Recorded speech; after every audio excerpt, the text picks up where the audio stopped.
El riesgo de una compra es una especie de barrera mental o física, real o imaginada, que lleva a una persona a dudar o a pensar detenidamente la compra. Tu tarea como vendedor es identificar el riesgo y eliminarlo.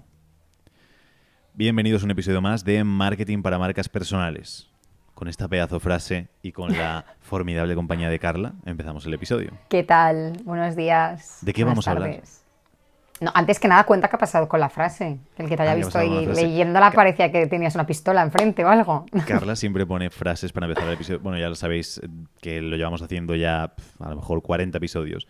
Y en esta ha dejado dos frases. Había leído la segunda, que era súper breve y no me gustaba mucho. Bueno, lo digo, era tengo conocidos que cobran menos. Tengo clientes que pagan más, que es como una típica para romper objeciones. Rebate. Y digo, no me gusta, así que voy a leer la otra, que no la había leído, entonces la he leído aquí con vosotros. Y bueno, a veces me pasa que leo en voz alta y ni siquiera entiendo exactamente lo que he leído, pero que básicamente dice que al final las personas tienen como barreras y que nuestra tarea como vendedores identificar el riesgo que supone para la persona el comprar lo que estamos vendiendo y eliminar ese riesgo. Entonces, muy bien como objetivo para romper objeciones. Y me gustaría, Carla, que comentases uno de los motivos por los que estamos haciendo este episodio, por nuestro amigo Jesús, amigo y cliente. Vale, o sea, es el real, ¿no? Digo, me tengo que inventar uno. No, no, No, es no el es de verdad que Cristo, te he no es dicho. Cristo. Vale, no Cristo, sino digo el objetivo real, no Sí. que Jesús sea Dios, que también. Exacto. El otro día hablando con un cliente, la semana pasada, el viernes, si no me equivoco, justo estuvimos comentando el tema de las objeciones y llegamos un poco a la conclusión de que él antes está en Bistro. Él antes de llegar a Bistro no rebatía ninguna objeción ni tenía ninguna estrategia de venta y evidentemente vendía muy poquito. Cuando entró empezamos a trabajar muy bien las objeciones, una estrategia de venta bastante potente, le va muy bien y cerraba mucho porque hacía ese esfuerzo. Y por cosas de la vida se había acomodado un poco estas tres últimas semanas y había bajado un poco ese ritmo de rebatir objeciones. Se había acomodado en el sentido de, pues oye, entro en la llamada y a ver qué pasa. No tengo dinero, no me viene bien. Oye, me lo pensaré, pues vale, fenomenal, venga, hasta luego, ya me dices.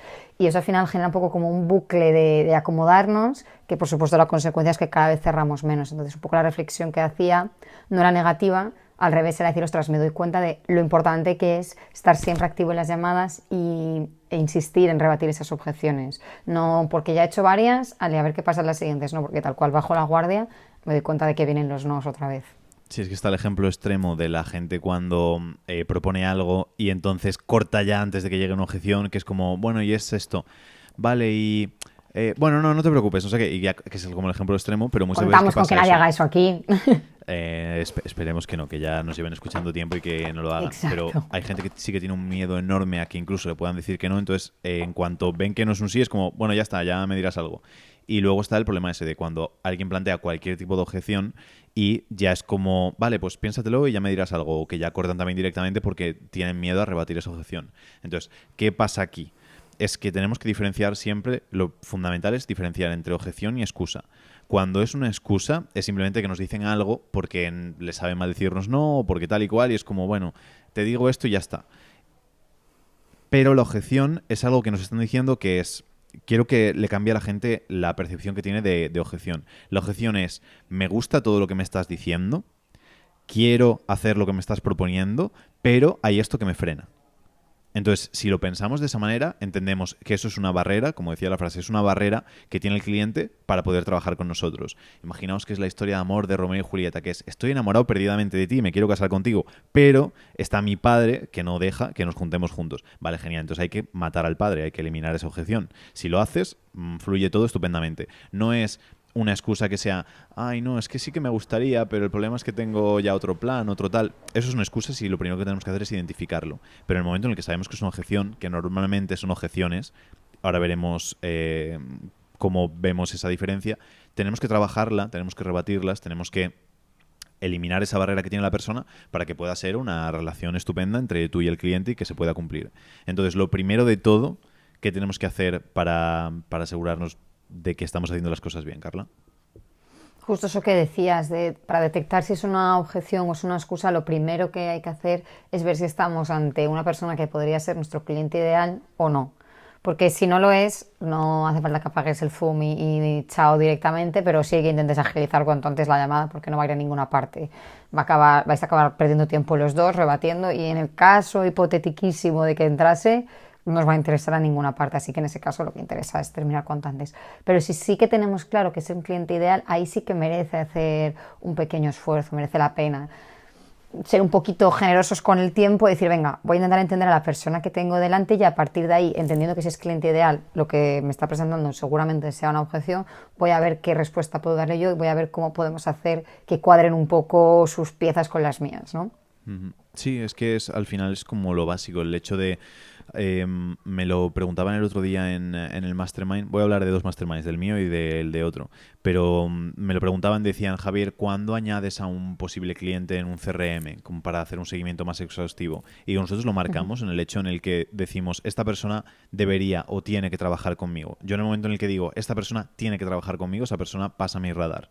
Y entonces ya me aseguro de eso. Entonces, cuando es un cliente ideal, digo, vale, con esta persona tengo que ver cómo puedo hacer, qué cosas tengo que solucionar, qué barreras tengo que eliminar, saltar, pasar para que podamos trabajar juntos. Y esto lo identificas con, por ejemplo, si somos terapeutas y vemos una persona que tiene un bloqueo enorme a nivel mental, que hemos superado ese bloqueo con 15.000 clientes antes que con esa persona y encima nos hemos llevado súper bien con ellos en la llamada de venta que hemos hecho, decimos, joder, es que esta persona es maravillosa. Voy a facilitarle todo lo posible que podamos trabajar juntos, porque sabes que es un cliente ideal y que iría estupendamente contigo. Otra cosa es que digas, viene este que realmente, entrenador personal, viene un tío con un cuerpo espectacular, tal y cual, yo normalmente ayudo a la gente con muchísimo sobrepeso y la persona te dice, es que no sé si es lo más adecuado para mí.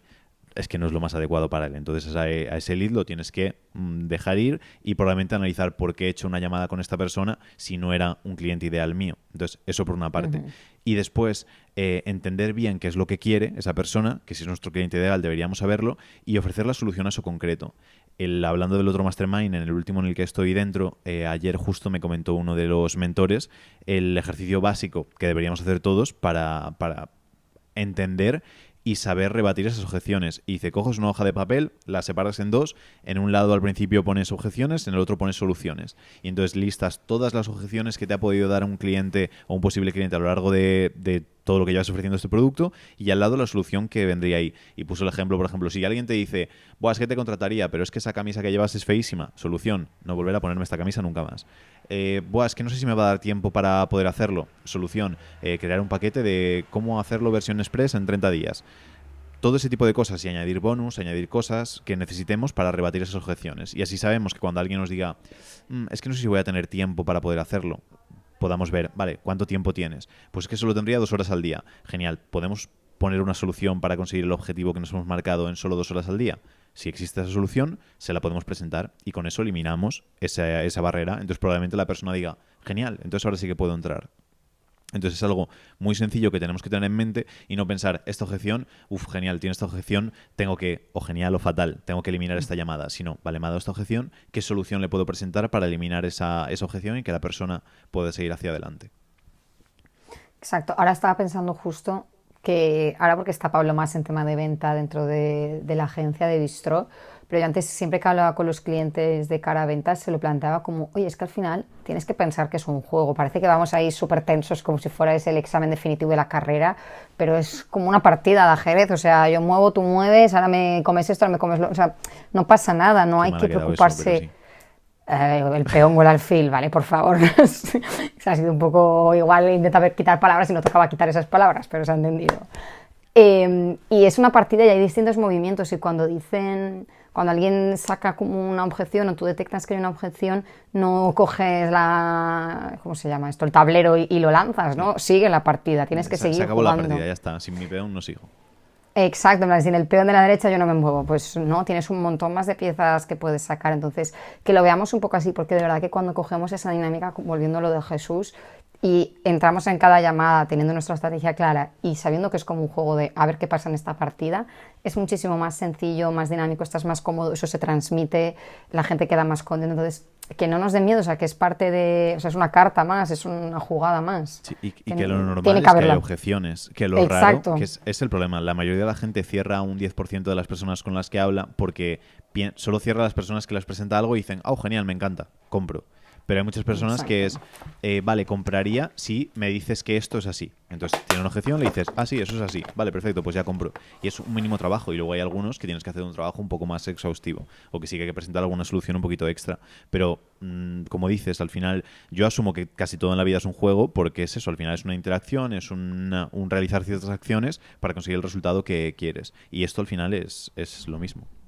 Y que tenías unos gusta más consejos ganar aquí, la ¿no? partida contra el mejor jugador de ajedrez que contra Exacto. un niño de 5 Además, años. Aún sabiendo que seguro que hay niños de 5 años que juegan mejor que yo, vaya, pero... sí, pero y es gracioso o curioso en el canal de celebraciones de los clientes de Bistro que muchas veces dice, un lead que me ha costado 2 meses de seguimiento, pero al final entra tal persona con tal plan. O decir eso, una de las llamadas más duras, pero al final satisfactorio, pago hecho, tal y cual. Entonces, que al final gusta también, que a veces sea un poquito complicado. Y exacto, los 2 tips extras que hemos puesto aquí para cerrar.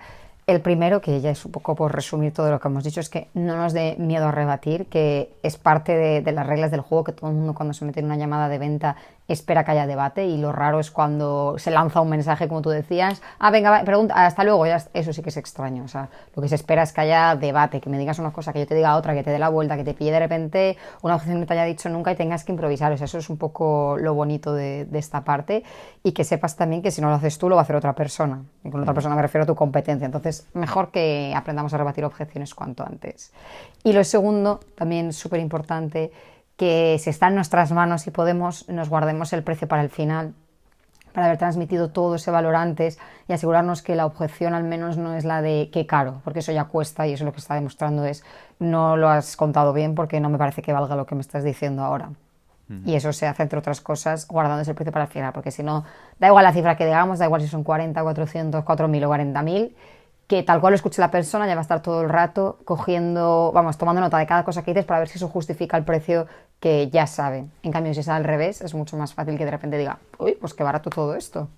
Sí, o qué barato, o al menos qué sentido tiene este precio para todo lo que me han dicho. Sí, porque si no ya vas condicionado, porque depende de la percepción que tengamos cada uno del dinero, que a alguien le dices 100.000 euros y es raro que alguien piense, no sé qué es, pero qué barato. Fenomenal. Probablemente le dices algo vale 100.000 euros y como no le digas que es una casa, probablemente digan, muy caro. Entonces después ya vas con esa imagen dentro de tu cabeza de decir, esto es caro. Y entonces te comentan algo y te voy a dar tal servicio de tal.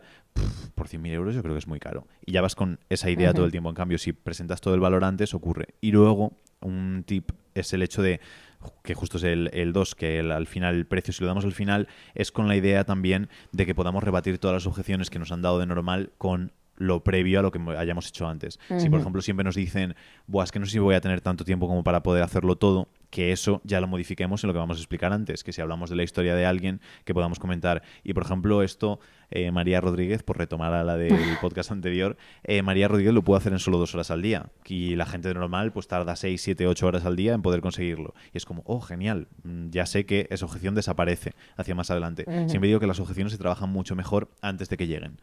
Porque después cuando llegan siempre es un poco más tira y afloja, un poco de batalla para poder rebatirla. Pero si ya sabemos más o menos las que suelen darnos, si las trabajamos previamente, es mucho más fácil que después o no ocurran o ocurran de manera mucho más light. Entonces, por añadido al tip 2. Y eso es todo, ¿no, Carla? Fenomenal, pues sí, hasta el próximo episodio. Pues nos vemos en el siguiente, querido oyente en singular. Exacto. Muy bien.